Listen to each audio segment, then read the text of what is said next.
We have seen some really interesting reports come out just this year from a group called the IPCC, the International Panel on Climate Change.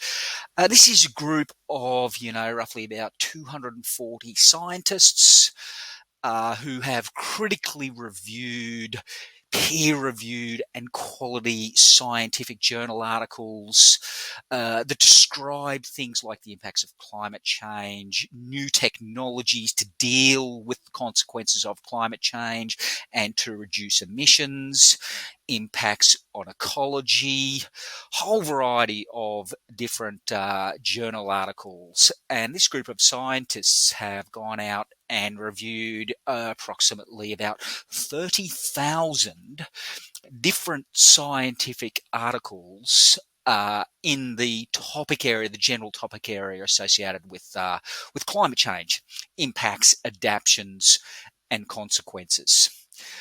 Uh, Now, we've already seen the first two reports and had a little look at what they say. The first climate change, the first IPCC report really talked about, is it happening? What's the scientific and physical basis behind climate change? Is it happening? Why is it happening? And if we keep producing CO2 emissions by, for example, burning gas and coal, we can see into the future in terms of temperature increases. And it gave us some really interesting and important scenarios linking use of fossil fuels and release of carbon emissions and the associated global temperatures that would arise from the continued use of those emissions. That was the first IPCC report. The second IPCC report detailed the consequences and impacts of climate change. And we saw some pretty dramatic impacts in those graphs associated, for example, with impacts on natural ecosystems, with impacts associated with increasing frequency, increasing intensity of rain events, storm events, droughts. We saw pretty dramatically the impacts on, for example, health consequences and health of human society. And we saw, for example, in those impacts, how the trajectory and our continued burning of fossil fuels would lead to increasingly worse impacts in health, in ecosystems, in our ability to grow food, for example, in agricultural sector. Now, these are some pretty dramatic and pretty scary consequences associated with climate change. The third submission from the IPCC is somewhat brighter than that. And it outlines, for example, what can we do about it? How do we as a society adapt to the consequences of climate change? And what types of, for example, technologies are most suitable for reducing emissions and reducing those consequences? So this is a little bit more positive here in that we're looking at, what technologies should we be investing in to try to limit those negative and really catastrophic impacts of business as usual, of a continued burning of coal and gas primarily for energy. And this brings us to what I think is probably one of the most important, one of the most interesting graphs in the third IPC submission we've seen so far. And that's this graph that I show right in front of you here. Let me just zoom into this and cover the whole screen of this particular graph. One of the things that's positive about this graph is that it tells us right up the top, and it tells us, according to current state-of-the-art science, that there are almost no technological limitations to adapting to climate change, to dealing with reducing emissions. We have all of the technological solutions sitting right in front of us. What we're limited by, in my opinion, is politics. We are hindered by our current batch of political leaders who seem unable to make the decisions that we need to reduce health consequences to get this planet on a, a more favorable and a more human friendly trajectory. Now let me dive into this. Is one of these figures, it's figure SPM 7. And it's an overview of the technical options we have and their effectiveness. So let me just explain a little bit about this figure first, because these figures that are coming out of the IPCC are really dense in information. There's lots of information available in here. So let's look at this little box down on the bottom right-hand corner, which is the legend for our graph. Now, what it's saying here is it goes through a range of different sectors. Industry sector, transport sector, energy sector, building and agricultural sectors. And it's essentially talking about, in these sectors, what is the potential for existing technologies to reduce carbon emissions, and how costly are these different technologies in reducing carbon emissions? And what we can see here are different colours, ranging from blue, orange, red, all the way up to dark red. And those colours are representing the costs of these adaptation methods. For example, solar energy. What's the cost of solar energy? Or carbon sequestration and storage for continued burning of coal and gas? What's the cost associated with carbon sequestration and storage type of technologies? And these costs are based on typical prices for carbon. So there's prices of carbon across the world, including Australia, Europe, all over the place. The costs of carbon varies. Typical ballpark figures might be anywhere between about $20 to $50 per tonne of CO2 released, or CO2 equivalent. Now, these technologies, they might be really cheap. They're lower than the cost of carbon currently. And they get a blue factor in the table. And as the costs of those adaptation methods, the costs of technology increase, we get progressively darker and darker, and the really expensive technologies, the ones that might cost between $100 to $200 per tonne of carbon, way above the current price of carbon, might be given a dark red box here. And then we've got some grey boxes for those that, the science is not yet settled in this area. We're not really that sure how much these particular technologies are going to cost. So let's just look at those colours and have a look at the various sectors in this graph. And I can see, for example, down here in the industry sector, relevant to chemical engineers. I'm an associate professor of chemical engineering. This sector is particularly relevant. And I can see, for example, that all of the options in reducing carbon emissions in the industry sector are going to be pretty expensive. We can see, for example, in this industry sector here, that probably the cheapest approach for industry to take would be to improve energy efficiency.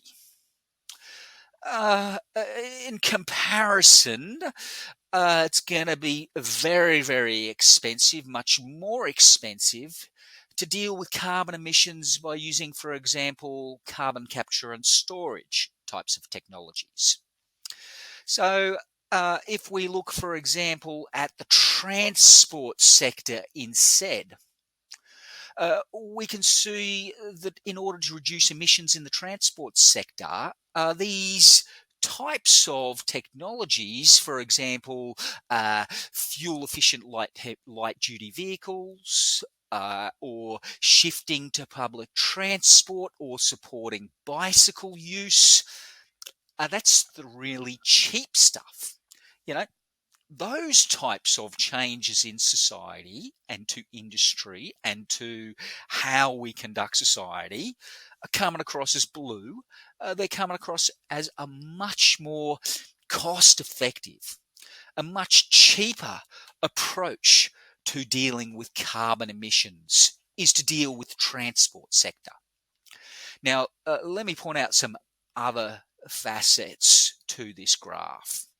So the y-axis in this graph, the overall height of these bars, represent the potential contribution. In that particular technology, it might be able to reduce a little bit of the carbon emissions.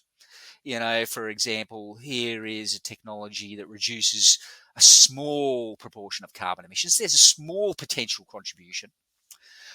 Or here's another technology that has a very large contribution it could make.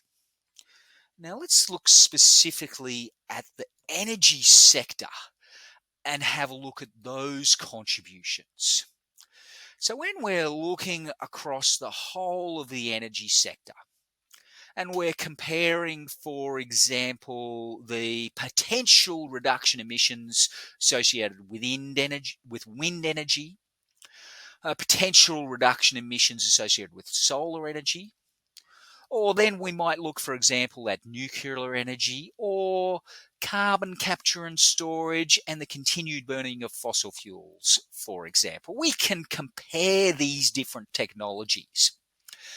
We can see, for example, when we look at wind and solar energy, that the potential contribution that these technologies can make in reducing emissions is much, much larger than the potential contribution that we can make in reducing emissions through, for example, nuclear energy, or in Australian context, through the adaptation of carbon capture and storage. So we can reduce emissions more, and the total quantum that we can reduce is significantly more when we, for example, support wind and solar energy. So, it's better, and we're going to get more potential reduction of emissions when we go for renewable energies like wind and solar, compared, for example, to carbon capture and storage based technologies. Let's see, for example, now let's look at the graph and see, how much is it going to cost to use wind and solar energy to reduce our emissions, compared, for example, with carbon capture and storage. One thing you notice with wind and solar is that it's dominated by blue. And when we look down at our legend, we can see that the blue is indicating that these types of technologies have large potential, but they are also the cheapest technology option available for reducing emissions. Let's compare that, for example, with carbon capture and storage. Reduced potential. Carbon capture and storage with either coal or gas, or even with burning of biofuels and running it through power stations to generate energy, but then capturing the carbon and storage.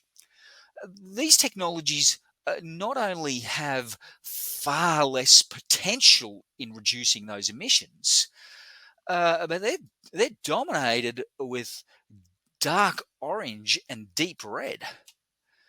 If we look down at our legend, these are the most expensive options that we have available to reduce emissions in the energy sector.